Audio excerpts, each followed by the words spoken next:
నా దారి రహదారి అంటున్నారు. మన ఉన్నతాధికారుల నిర్లక్ష్యం వల్ల సర్టిఫికేట్ల జారీ తారుమారు.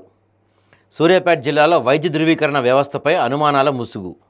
అక్రమ వసూళ్లు, అనధికార సర్టిఫికేట్ల నియామకాల నైతికతపై ప్రశ్నార్థకం.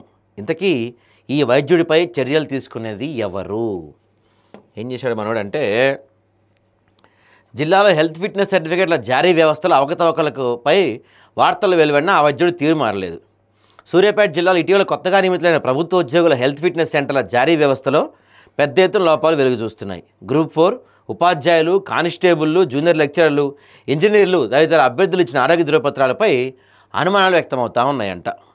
అది నియమావళి ప్రకారం ప్రతి జిల్లా కలెక్టర్ ఆధ్వర్యంలో ఫోర్మెన్ కమిటీ ఉండాలి. ఈ కమిటీలో జిల్లా ఆసుపత్రి సూపరింటెండెంట్, ఆర్థో ఫిట్నెస్ నిపుణుడు, కంటి వైద్యుడు, జనరల్ సర్జన్ సభ్యులుగా ఉండాలి. యాక్చువల్గా అయితే ప్రతి దాంట్లో నియమాలు అంటే గైడ్లైన్స్ ప్రకారం ఒక ఫోర్మెన్తో కమిటీ ఉండాలి.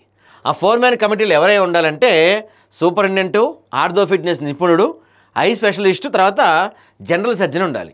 వీళ్ళు ఏం చేయాలి? అభ్యర్థులకు పూర్తి స్థాయి వైద్య పరీక్ష నిర్వహించి సర్టిఫికెట్ ఇవ్వాలి. అయితే సూర్యాపేట జిల్లాలో ఆ కమిటీ ఇప్పటివరకు అసలు ఏర్పాటే కాలేదంట. కానీ దీనికి కారణంగా వైద్య ధృవీకరణ వ్యవస్థ పూర్తిగా నిర్లక్ష్యానికి గురైంది.